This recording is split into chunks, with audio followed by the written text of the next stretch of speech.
दोस्तों आज हम बात करेंगे साइलेंट हिल मूवी के बारे में। इसकी कहानी की शुरुआत में हम एक घर देखते हैं जिसके बाहर रोज नाम की औरत अपनी बेटी को आवाज देकर उसे ढूंढ रही होती है। इसकी बेटी का नाम शैरन होता है। एक्चुअली में शैरन को रोज और क्रिस्टोफर ने अडॉप्ट किया था। शैरन पिछले कुछ समय से बहुत अजीब बिहेव कर रही थी और उसको नींद में चलने की बीमारी भी हो चुकी थी। आज शैरन नींद में चलते हुए घर से बाहर चली गई थी। जब रोज और क्रिस्टोफर की आंख खुलती है तो वो शैरन को अपने पास ना देखकर बहुत ज्यादा परेशान हो जाते हैं और वो उसको ढूंढने के लिए घर से बाहर निकल आते हैं। तभी रोज सामने देखती है कि हाईवे के पास वाली खाई के किनारे पर शैरन खड़ी है। इसके बाद ही हम शैरन के मन में चल रही चीजों को देखते हैं। शैरन की शक्ल की एक लड़की जिसके चेहरे पर खून लगा हुआ था, वो शैरन का पीछा कर रही थी सपने में और उससे बचने के लिए ही शैरन रियल दुनिया में नींद में चलकर इस खाई के पास आ गई थी, जो कि अब इसमें गिरने ही वाली होती है। लेकिन तभी रोज लास्ट मोमेंट पर आकर उसको बचा लेती है। यहाँ पर रोज शैरन को नींद से जगाने की कोशिश करती है, लेकिन शैरन जोर जोर से नींद में सिर्फ दो वर्ड्स बार बार रिपीट कर रही थी, जो थे साइलेंट हिल। क्रिस्टोफर को शैरन की ये हालत देखकर लगता है कि उसको मेडिकल ट्रीटमेंट की जरूरत है, लेकिन रोज उसको ऐसा करने नहीं देती। अब हम 2 साल बाद की स्टोरी देखते हैं कि शैरन एक पेड़ के नीचे बैठकर एक पेंटिंग बना रही होती है। तभी रोज वहां पर आ जाती है और वो उसको 2 साल पहले हुए इंसिडेंट के बारे में बताती है। रोज उससे साइलेंट हिल के बारे में पूछती है, लेकिन शैरन को इसके बारे में कुछ भी नहीं पता था। इसीलिए वो शैरन को लेकर साइलेंट हिल नाम की जगह पर जाने का डिसीजन ले लेती है। वहीं पर इधर दूसरी ओर क्रिस्टोफर रोज को कॉल करने की कोशिशें करता है, पर रोज उसका कॉल ही नहीं पिक करती। जिसके बाद क्रिस्टोफर समझ जाता है कि शायद से वो साइलेंट हिल की तरफ रवाना हो गई होगी, क्योंकि उसने पहले भी वहां जाने का जिक्र कई बार किया था। अब क्रिस्टोफर भी साइलेंट हिल के बारे में सर्च करता है, जहाँ पर उसको काफी शॉकिंग चीजें पता चलती है कि ईस्ट वर्जीनिया में साइलेंट हिल नाम का एक गाँव है, जहाँ पर कुछ साल पहले आग लगी थी, जिसके कारण इस गाँव के सभी लोग जलकर मारे गए थे। अब यहीं पर दूसरी ओर हम रोज को देखते हैं, जो कि फ्यूल स्टेशन पर पेट्रोल भरने के लिए रुकी हुई है और पेट्रोल भरने के बाद वो पास की शॉप पर सामान लेने के लिए चली जाती है। तभी वहां पर एक लेडी पुलिस ऑफिसर पेट्रोलिंग करते हुए शैरन के पास आ जाती है। वो शैरन से कुछ सवाल करती है, लेकिन शैरन उसको कोई भी जवाब नहीं देती। वहीं पर उधर क्रिस्टोफर भी रोज को कॉल करके साइलेंट हिल जाने के लिए मना करता है, लेकिन रोज उसकी बात नहीं मानती और जब वो शैरन के पास आती है तो उस लेडीज पुलिस ऑफिसर को इन दोनों में कुछ तो गड़बड़ लगती है। इसीलिए वो इनकी गाड़ी का नंबर नोट कर लेती है और इनका पीछा करना शुरू कर देती है। अब रोज भी इस बात को नोटिस कर लेती है कि वो लेडी पुलिस इनका पीछा कर रही है, इसीलिए वो उस पुलिस ऑफिसर को चकमा देकर तेजी से अपनी गाड़ी साइलेंट हिल की ओर लेकर जाती है। अब कुछ दूर जाने के बाद उनके रेडियो में अजीब सी आवाजें आने लगती है और उनकी गाड़ी के सामने एक छोटी सी बच्ची आ जाती है, जिसको बचाने के चक्कर में रोज की गाड़ी का एक्सीडेंट हो जाता है। रोज बेहोश हो जाती है और जब थोड़ी देर बाद उसको होश आता है, तब वो देखती है कि गाड़ी में शैरन मौजूद नहीं है। इसीलिए वो तुरंत ही उसको ढूंढने लगती है, लेकिन यहाँ पर हर तरफ काफी ज्यादा कोहरा छाया हुआ था, जिसके कारण उसको कुछ भी क्लियरली दिखाई नहीं दे रहा था। इस कोहरे में शैरन को ढूंढते ढूंढते वो साइलेंट हिल पहुंच चुकी थी। जहां पहुंचने के बाद उसको इस गांव में शैरन जैसी एक लड़की दिखाई देती है और वो उसका पीछा करते हुए सीढ़ियों तक पहुंच जाती है। रोज जैसे ही बेसमेंट में पहुंचती है तो एक सायरन बजता है और हर तरफ अंधेरा छाने लगता है। रोज अपना लाइटर ऑन करके आगे बढ़ती है, तभी उसे एक और लड़की दिखाई देती है, जिसका पीछा करते हुए वो एक जगह पर पहुंच जाती है, जहां पर वो एक आदमी को देखती है जिसको लटकाया हुआ था और उसकी अतड़ियां बाहर निकल रही थी, लेकिन वो आदमी अभी भी जिंदा था, जिसको देखकर रोज हैरान हो जाती है। तभी वहां पर अजीब से दिखने वाले क्रीचर्स आ जाते हैं, जो किसी बच्चे की तरह दिखाई दे रहे थे और थोड़ी ही देर में यहाँ पर और भी क्रीचर्स आने लगते हैं, जो कि रोज का पीछा करने लगते हैं। रोज उनसे बचते बचाते एक कमरे में पहुंच जाती है, जहाँ पर गिरकर वो बेहोश हो जाती है। अब जैसे ही वो होश में आती है तो वो खुद को एक बिल्डिंग में पाती है, जहाँ पर उसको पता चलता है कि ये जगह असल दुनिया से बहुत अलग है। बाहर आने पर उसको एक पागल औरत मिलती है, जिसका नाम वाहिल होता है। वो रोज को बताती है कि उसको यहाँ से बाहर निकलने के लिए ब्लैक मैजिक करना होगा। रोज उसको शैरन की फोटो दिखाती है, जिसे देखकर वाहिल उस पर हमला कर देती है, क्योंकि वो शैरन को अपनी बेटी समझ रही थी और वो रोज से उसकी तस्वीर भी लेना चाहती थी। रोज किसी तरह से वहां से बचकर भाग निकलती है। अब हम क्रिस्टोफर को देखते हैं, जो कि रोज और अपनी बेटी की तस्वीर को लेकर उनको ढूंढ रहा होता है। इधर रोज भी वापस आकर अपनी कार में बैठ जाती है और शैरन की बनाई हुई ड्राइंग्स को देखने लगती है, जिसके ऊपर स्कूल लिखा हुआ था। तभी यहाँ पर वो पुलिस ऑफिसर भी आ जाती है। वो देखती है कि रोज के साथ उसकी बेटी मौजूद नहीं है, तो उसको लगता है कि रोज ने अपनी बेटी को मार दिया, इसीलिए वो उसको अरेस्ट कर लेती है। रोज उसे समझाने की कोशिशें करती है कि मैं पागल थोड़ी ना हूँ जो अपनी ही बेटी को मार दूंगी, मैं खुद भी उसको ढूंढ रही हूँ। लेकिन वो पुलिस ऑफिसर उसकी कोई भी बात नहीं मानती है, ना ही सुनती है और वो उसको पकड़ के वहां से ले जाने लगती है। वहीं पर इधर दूसरी ओर क्रिस्टोफर साइलेंट हिल का रास्ता पूछते हुए उसी ब्रिज पर पहुंच जाता है, जहाँ से रोज गई थी। यहाँ पर उसको पुलिस वाला रोक कर आगे जाने से मना करता है और कहता है कि हमारी ऑफिसर तुम्हारी पत्नी और बेटी को लेकर आ जाएगी, टेंशन मत लो। तो वहीं पर दूसरी ओर जब लेडी ऑफिसर रोज को लेकर आगे जाती है तो उसको एक खाई दिखाई देती है, जिसके आगे कोई रास्ता नहीं होता, जहाँ से वापस आते समय उनको एक अजीब सा क्रीचर दिखाई देता है, जिससे जिसके बचाव के लिए पुलिस ऑफिसर उस क्रीचर पर गोलियां चलाने लगती है और उस क्रीचर का खून पुलिस ऑफिसर के ऊपर लग जाता है। मौके का फायदा उठाकर रोज वहाँ से भाग जाती है और एक स्कूल में पहुंच जाती है और ये वही स्कूल होता है जिसे उसने शेरन की ड्राइंग में देखा था। तो वहीं पर दूसरी ओर क्रिस्टोफर पुलिस ऑफिसर थॉमस के साथ साइलेंट हिल में पहुंच चुका था और जब वो स्कूल के पास से गुजरता है तो उसको रोज के परफ्यूम की खुशबू आ जाती है, लेकिन वो सोचता है कि शायद ये उसका वहम है, इसीलिए वो आगे बढ़ जाता है। वहीं पर इधर दूसरी दुनिया में रोज को स्कूल में बहुत सारी चाबियां और एक टॉर्च मिलती है। तभी रोज के पीछे कुछ अजीब सूट वाले लोग पड़ जाते हैं जिन्हें की माइनर्स कहते हैं। उनसे बचते हुए वो एक क्लासरूम के अंदर पहुंच जाती है जहाँ पर उसको टेबल पर हथेली का निशान दिखता है जिसके ऊपर विच लिखा हुआ था। उस निशान के नीचे उसे एक कॉपी भी मिलती है जिसके अंदर किसी अलीशा का जिक्र था। रोज को वो बच्ची नजर आने लगती है। वो देखती है कि कुछ बच्चे एलिसा नाम की बच्ची को चुड़ैल की बेटी कहकर चिल्ला रहे होते हैं, जिनका पीछा करते हुए रोज बाथरूम तक पहुंच जाती है और जब वो दरवाजा खोलती है तो उसको एक लाश दिखाई देती है जिसे कि नुकीले तारों से बांध कर लटकाया गया था और इस लाश का नाम था कॉलिंस। अब उस दीवार पर रोज देखती है कि वहाँ पर डेयर लिखा हुआ था और कॉलिंस की तरफ निशान किया हुआ था। कॉलिंस को चेक करने पर रोज को उसके मुंह के अंदर एक चाबी मिलती है जो कि किसी होटल रूम के नंबर 3 की होती है। तभी वहाँ पर वो अजीब सूट वाले माइनर्स आ जाते हैं जिनसे बचने के लिए रोज पहली मिली हुई चाबी से बाथरूम के दरवाजे को लॉक कर देती है। माइनर्स दरवाजे को खोलने की कोशिशें करते हैं जहाँ पर हम देखते हैं कि माइनर्स के पास एक चिड़िया होती है जिसको उन्होंने एक पिंजरे में बंद किया हुआ था। तभी अचानक से वो चिड़िया जोर जोर से चिल्लाने लगती है जिसकी आवाज सुनकर सारे माइनर्स वहाँ से भाग जाते हैं। जिसके बाद वहाँ पर सायरन बजने लगता है और जिस जगह पर रोज होती है वहाँ का माहौल एकदम से बदलने लगता है, दीवारों से पेंट उतरने लगते हैं। तभी रोज देखती है कि बाथरूम में पड़ी हुई कॉलिंस की डेड बॉडी अब जिंदा हो गई है और वो उसकी तरफ बढ़ने लगता है। रोज उससे डर कर वहाँ से बाहर की तरफ भागती है। तो वहीं पर कॉलिंस जैसे ही अपना हाथ दीवार पर रखता है तो दीवार से ढेर सारे कॉकरोच जैसे अजीबोगरीब क्रीचर्स बाहर निकलते हैं और ये सभी कॉकरोच जैसे क्रीचर्स उन माइनर्स पर हमला करके उन्हें खत्म कर देते हैं, जिसको रोज देख रही होती है और वो बहुत ज्यादा डर जाती है ये नजारा देखकर। तभी उसका पैर फिसलने से वो नीचे गिर जाती है। तभी यहाँ पर उसके सामने एक आदमी आता है जिसने अपने सर पर काले रंग का अजीब सा मास्क लगाया हुआ था। इसके हाथ में बहुत बड़ी तलवार होती है और वो कॉकरोच के बीच से होता हुआ रोज की तरफ ही बढ़ रहा था। देखने में वो बहुत ही खूंखार लग रहा था। अब उसको अपनी तरफ आता देखकर रोज भागकर फिर से उसी जगह पर आ जाती है जहाँ पर उसको एलिसा दिखाई दी थी। वहीं पर दूसरी ओर असली दुनिया में भी क्रिस्टोफर रोज को ढूंढते हुए स्कूल में पहुंच जाता है। उसको एहसास होता है कि रोज उसके आसपास ही है, लेकिन वो नहीं जानता था कि रोज एक दूसरी दुनिया में मौजूद है या यूं कह लो कि वो वहाँ पर फंसी हुई है। वहीं दूसरी दुनिया में रोज के ऊपर वो छोटे छोटे कॉकरोच जैसे दिखने वाले क्रीचर्स अटैक करने ही वाले होते हैं कि तभी वहाँ पर वो लेडी पुलिस ऑफिसर आ जाती है और वो रोज को खींच कर एक दूसरे कमरे में लेकर चली जाती है। उन्हें लगता है कि शायद वो बच चुके हैं, लेकिन ऐसा बिल्कुल भी नहीं था क्योंकि वो बड़े अजीब हेलमेट वाला आदमी अभी भी अपनी तलवार से दरवाजे को तोड़ रहा था और जैसे ही वो दरवाजा खोलने की कोशिश करता है तो वो पुलिस ऑफिसर उसके हाथ पर शूट कर देती है। ऐसा करने से पूरे साइलेंट हिल का माहौल फिर से नॉर्मल हो जाता है। अब जब सब कुछ ठीक हो जाता है तो रोज उस पुलिस ऑफिसर को कॉलिंस के मुंह से निकाली हुई चाबी दिखाती है जिसके ऊपर एक होटल का नाम लिखा हुआ था। वे दोनों उस होटल के पास जाते हैं और होटल के अंदर आने पर उनको डालिया और रैना नाम की दो औरतें मिलती है, जहाँ पर रोज जमीन के ऊपर एक अजीब सी ड्राइंग को नोटिस करती है जिसके बारे में वो डालिया से पूछती है, जिस पर वो उसे बताती है कि इस सेफ को हमारे पूर्वजों ने शैतानी शक्तियों से बचने के लिए बनाया था। जिसके बाद वो उसको एक कमरे के बारे में बताती है जिसका नंबर 111 था। उधर दूसरी तरफ हम क्रिस्टोफर को देखते हैं जो कि साइलेंट हिल के रहस्य के बारे में जानना चाहता था, इसलिए वो पुलिस को कॉल करता है, लेकिन उसको किसी ने भी कुछ नहीं बताया। क्रिस्टोफर रोज को ढूंढने के लिए साइलेंट हिल के पुराने पुलिस स्टेशन में पहुंच जाता है जहाँ पर काफी सारी फाइल्स को चेक करने के बाद उसे एलिसा के बारे में पता चलता है। वो देखता है कि एलिसा की शक्ल बिल्कुल उसकी बेटी सैरन जैसी थी। तो वहीं पर दूसरी ओर होटल के रूम नंबर 111 में पहुंचने पर रोज को एक पेंटिंग दिखाई देती है जिसे देखकर वो समझ जाती है कि ये विच हंटर्स की बेटी है। उसको ये भी पता चल जाता है कि इस टाउन को विच हंटर्स ने ही बनाया था।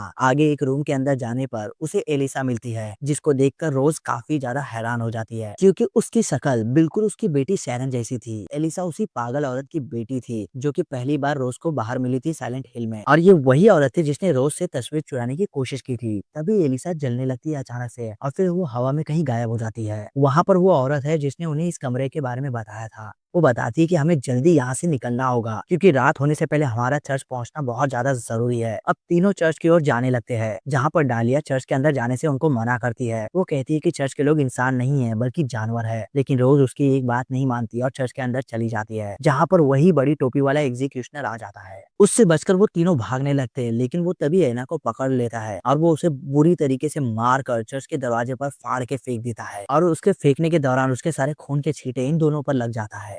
अब जैसे ही वो लड़कियां चर्च के अंदर पहुंचती है तो सभी लोग रोज और पुलिस ऑफिसर को चुड़ैल समझने लगते हैं, वहां पर मौजूद जितने भी लोग होते हैं, और वो उनको मारने के लिए पत्थर फेंकने की कोशिशें करते हैं। पर वो पुलिस ऑफिसर अपनी गन चलाती है जिससे सभी लोग पीछे हट जाते हैं डर के। फिर हम क्रिस्टोफर को देखते हैं जो कि एक ऑर्फनेज में आता है और वो वहां जाकर एक नन को एलिसा की तस्वीर दिखाकर उसके बारे में पूछता है, क्योंकि वो बिल्कुल उसकी बेटी शैरन की तरह दिखाई दे रही थी। नन उसकी फोटो देखकर डर जाती है, उसको कुछ भी बताने से मना कर देती है। तभी वहां पर पुलिस ऑफिसर थॉमस आ जाता है जो कि क्रिस्टोफर को समझाता है कि इन सब चीजों के बारे में भूल जाओ, क्योंकि तुम्हें यहाँ पर कुछ भी नहीं पता चलेगा, और अगर तुमने फिर से इन चीजों के बारे में पता करने की कोशिशें की तो मैं तुमको जेल में डाल दूंगा। थॉमस उसको अपना जला हुआ हाथ भी दिखाता है और उस इंसिडेंट के बारे में क्लियर कर देता है। तो वहीं पर इसके बाद हम दूसरी ओर चर्च के अंदर रोज को देखते हैं जो कि सीनियर प्रीस्ट पामेला से मिलती है, जिससे वो शैरन को ढूंढने के लिए मदद मांगती है। इस पर पामेला कहती है कि मैं तुम्हारी कोई मदद नहीं कर सकती क्योंकि तुम्हारी बेटी शैतान के कब्जे में है। ये सुनकर रोज और भी ज्यादा डर जाती है। वो अपनी बेटी को बचाने के लिए डेविल से मिलने के लिए तैयार हो जाती है। जिसके बाद अब हम देखते हैं कि पामेला रोज को एक सुनसान बिल्डिंग में लेकर जाती है क्योंकि उसका मानना था कि डेविल इसी जगह पर रहता है। वो उसे डेविल के कमरे में जाने का रास्ता बताती है जिसे रोज ने याद कर लिया था। ठीक इसी वक्त पामेला को रोज का लॉकेट मिल जाता है जिसमें वो शैरन की फोटो देखने के बाद वो रोज को विच यानी कि चुड़ैल कहकर पुकारने लगती है, और इसी के साथ वहाँ पर मौजूद जितने लोग होते हैं वो सभी रोज को मारने के लिए उसके ऊपर अटैक करने लगते हैं। लेकिन लेडीज पुलिस ऑफिसर उसको बचाने के लिए खुद आगे आ जाती है और रोज को वहाँ से भागकर लिफ्ट में भेज देती है। लिफ्ट से होते हुए रोज एक सुनसान जगह पर पहुंच जाती है जहाँ पर उसे जॉम्बीज की तरह दिखने वाली बहुत सारे नर्सेज दिखाई देती है। रोज को उनके बीच से गुजरना था। वो जॉम्बी नर्सेज लाइट से अट्रैक्ट होकर रोज की तरफ बढ़ रही थी। रोज टॉर्च को बंद करके उनके बीच में से निकलने लगती है और आगे जाकर एक कमरे में पहुंच जाती है, जहां पहुंचने के बाद फाइनली उसको एलिसा की स्टोरी के बारे में पता चल जाता है, जिसमें हम देखते हैं कि एलिसा एक साधारण सी लड़की थी जिसे सभी बच्चे